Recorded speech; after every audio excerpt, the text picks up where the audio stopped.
And welcome back to the Greg Struss Show. I'm Greg Struss, coming to you almost live and nearly direct from Cable Television City here in the west side of Chicago.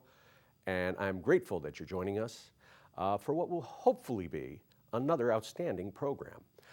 First, I'd like to say thank you to those of you who have been writing in and giving comment on some of the things that we've been talking about on the show. There was a young lady who wrote me several weeks ago who said that she gets a lot out of it. And you know, I was talking about like family values, having values again, teaching values, you know, the value of respect, things like that. And one of the things that kind of caught my attention in her email is how she stated that she's afraid to go to school. Now, school's going to be getting out. In fact, many students have been let out of school for the summer vacation, summer recess, or whatever you want to call it. And I think this is a good time for administrators to consider a communications approach come fall. All right, what do you mean by that, Greg?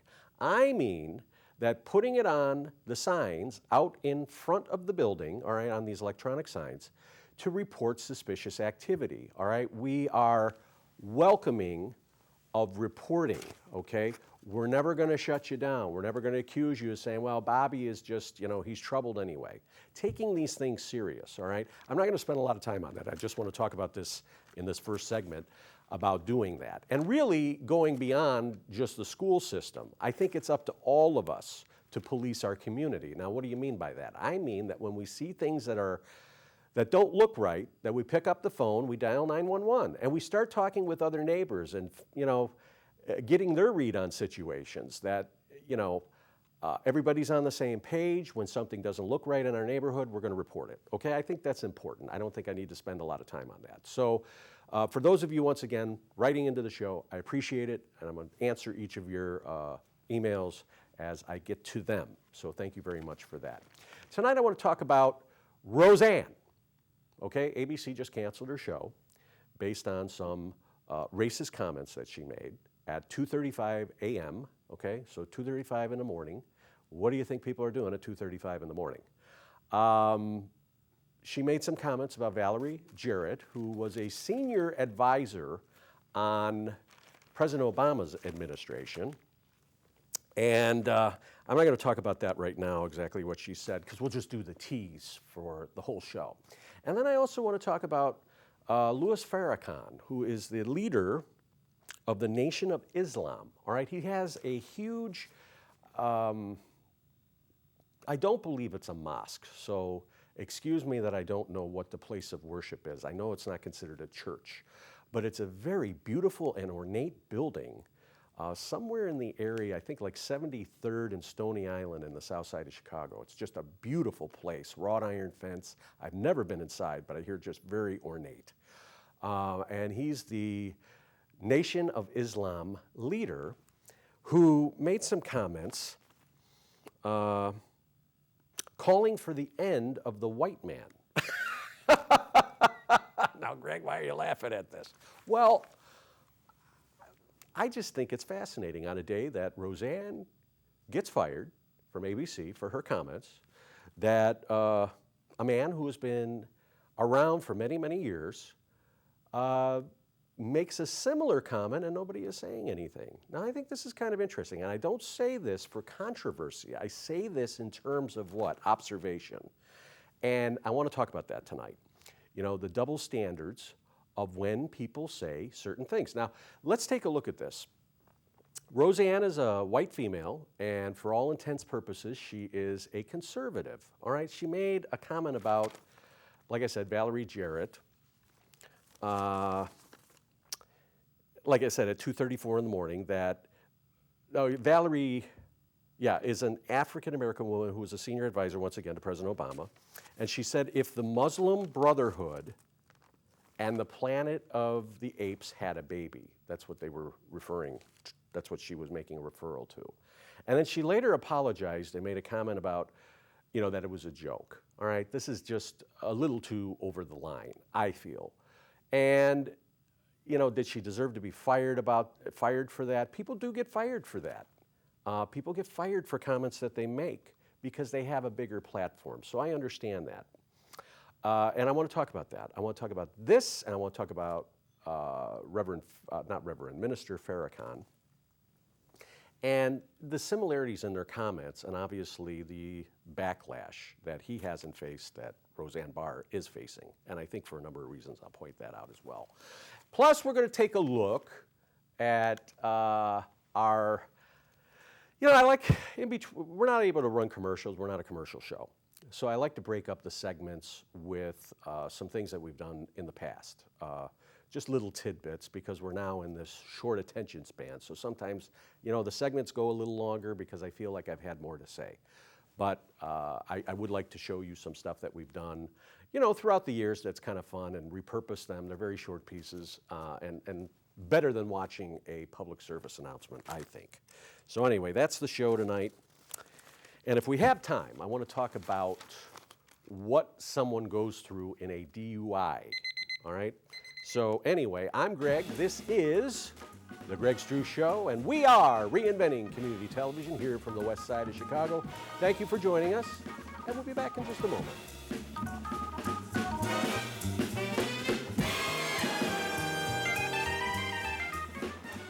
It is time to open another Spartan brand board while I'm leaking here.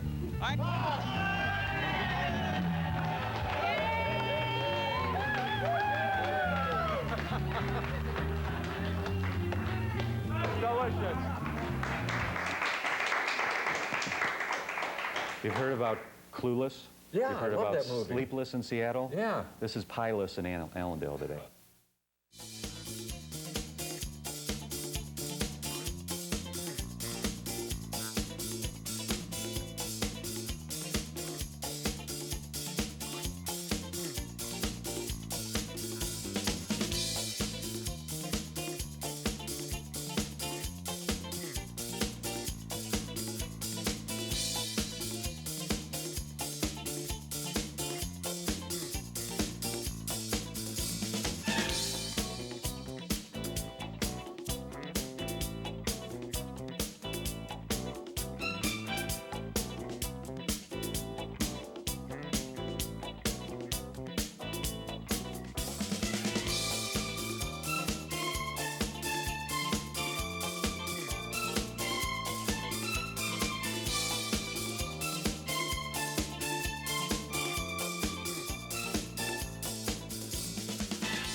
I love watching those little pieces that we've done throughout the years, and we're doing a little different of a show. Well, actually, a show that's a lot different than things that we've done in the past. For one, I don't have a big crew, and two, I wanted to do something different. I have a lot to say, a lot to think about, and I've enjoyed this format. So we'll see how long it lasts, but glad to have you along. And if you want to write, we're at gstrussband@gmail.com. And of course, you can watch Greg Show Classics as well as recent Greg Struss shows on youtube.com with the search words, The Greg Struss Show. So thank you for tuning in and, of course, commenting on that.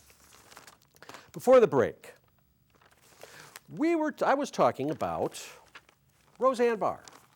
Okay? Roseanne came back. She had a very popular show in the 80s and the 90s. It was called Roseanne. And it was a staple on Tuesday nights on ABC. And Sarah Gilbert was on the show, John Goodman was on the show, and a number of other people. Wanda Sykes was on the show.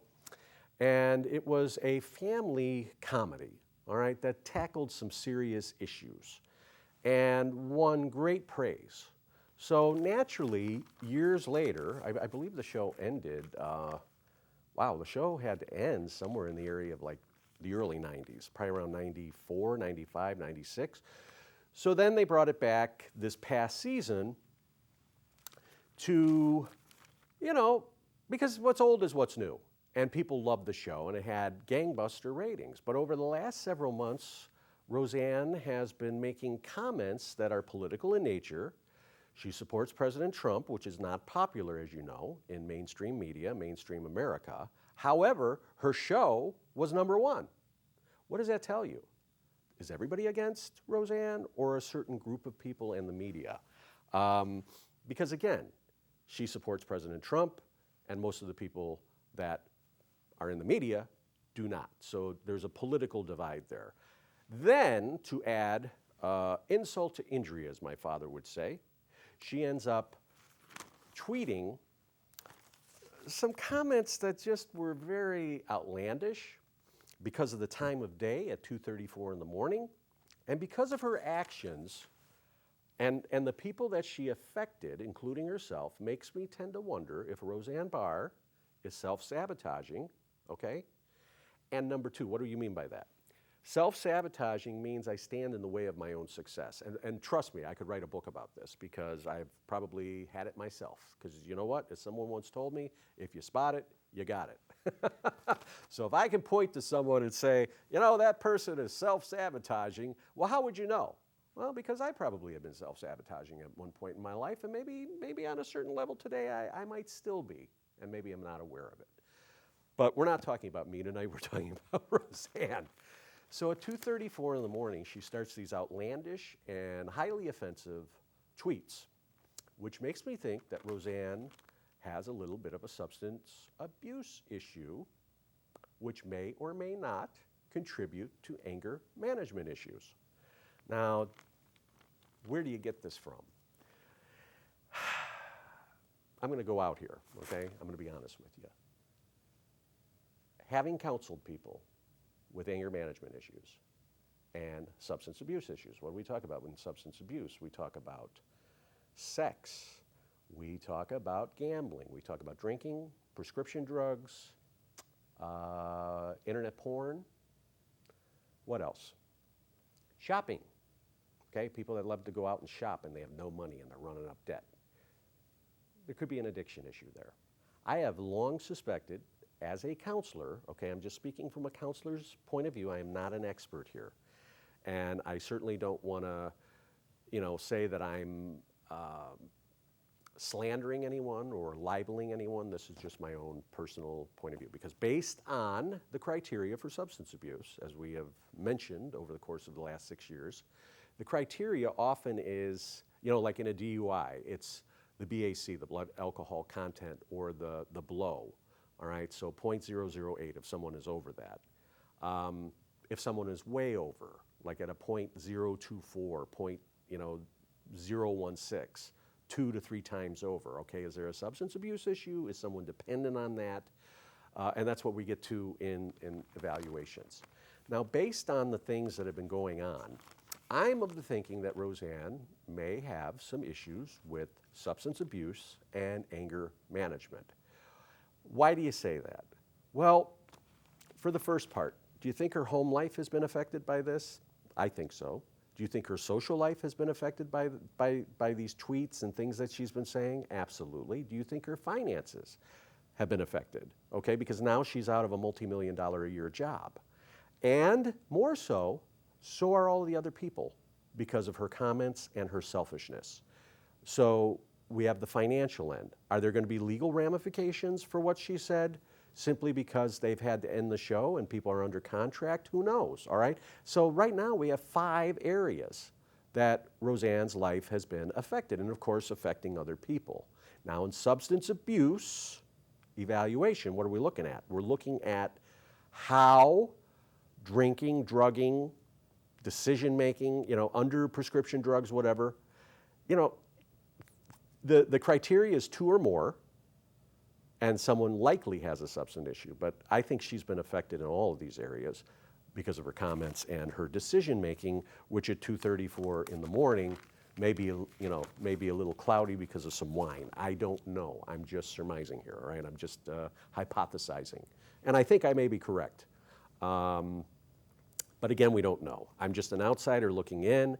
Why does somebody make a decision like this when they've had, a rough go of things, and then they get a break, they come back, and then they do things that put it all in jeopardy? And now, here's the deal. She hasn't just wiped out her show. She wiped out a time slot on the ABC television network, plus, again, all of her cast and crew. Wanda Sykes, who is a great comedian, she used to just crack me up all the time with her silliness when she went on Leno and other shows. And I saw some of her stand-up on TV, and I thought she was terrific, and I think she's a great actress, too.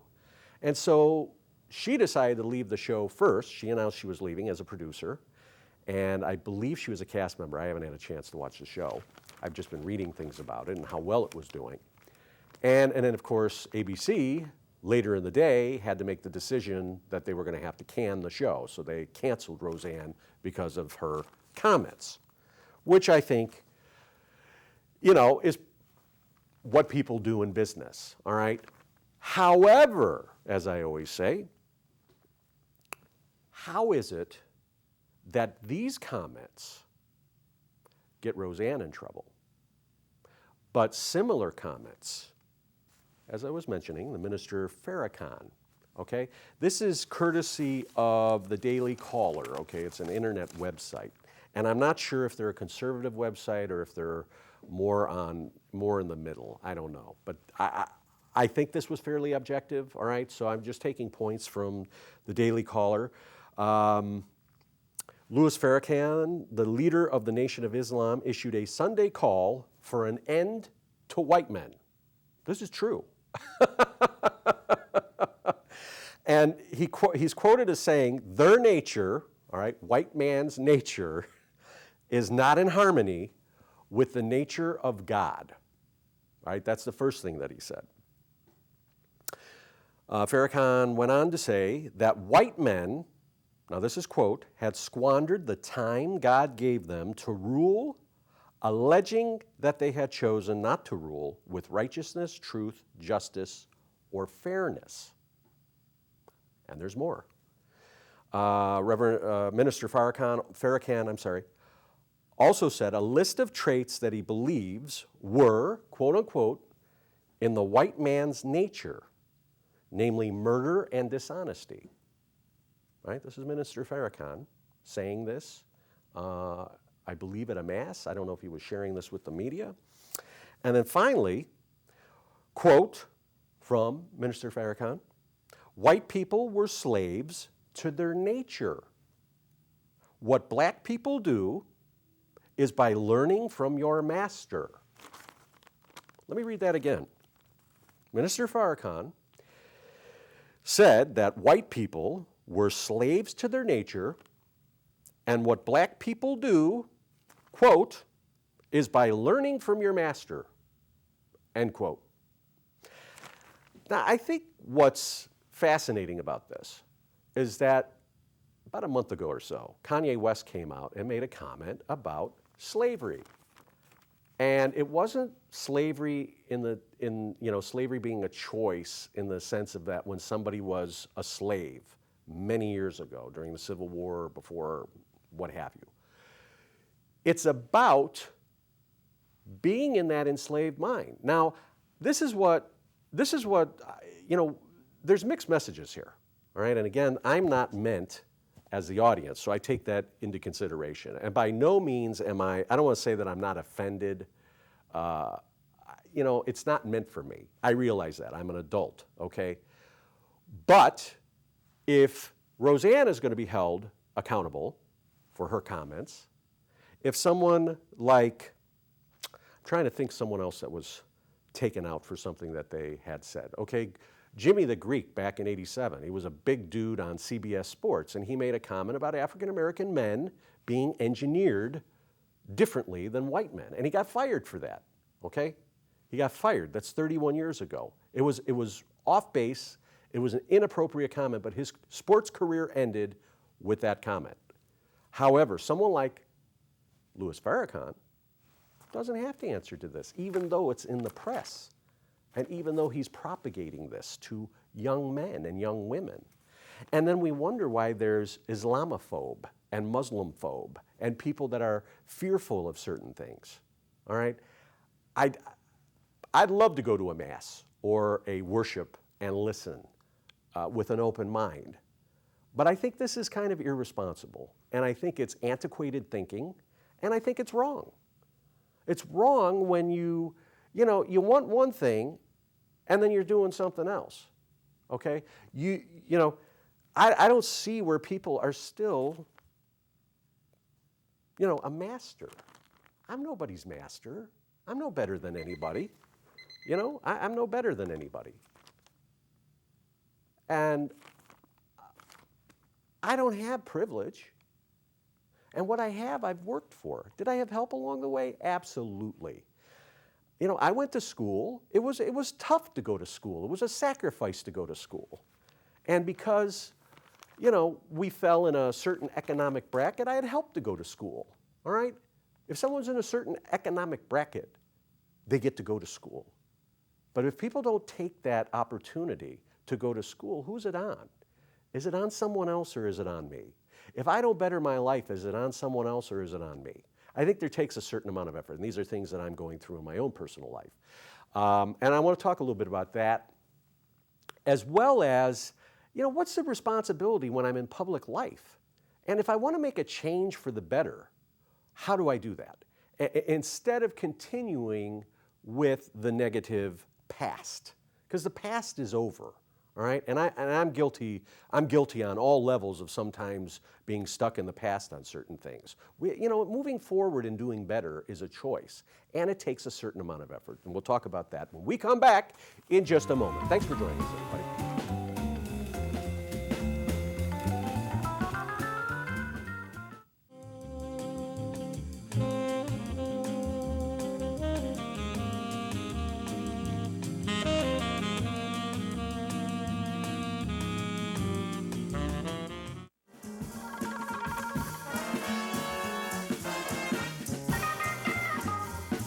These guys are fear mongers. They're preying on people's fears. And what does it do? It only feeds negativity. It feeds negativity from white people because white people are tired of it, okay? Because we don't see it that way anymore, all right? It just doesn't, for us it's different, okay? And I have to be respectful that for people in other races, that they've experienced things differently as well. But that doesn't mean that your hardships are any different than my hardships, okay? I think on a certain level, you know, some of us have been oppressed, okay? Some of us have been oppressed. Well, it's not the same as the oppression of the black man. I don't know, oppression is oppression. You know, if you have a parent who is constantly judgmental, constantly rioting and being negative, you know, there's a certain amount of, and holding their child back from advancing both intellectually, physically, emotionally, spiritually. I think there's a certain amount of oppression in that. Does it happen? I think so. I think it's less today because people are more self-aware. I would like to think parents are more self-aware today. But I don't understand why we still have to be talking about this stuff unless it's good for our business. And let's face it, you know, Reverend Farrakhan has a church to fill or a worshiping place to fill, and he's dependent on recruiting new people. Jesse Jackson, in his Rainbow Coalition, they have to continue what? Surviving and having money. So what do? You continue to recruit.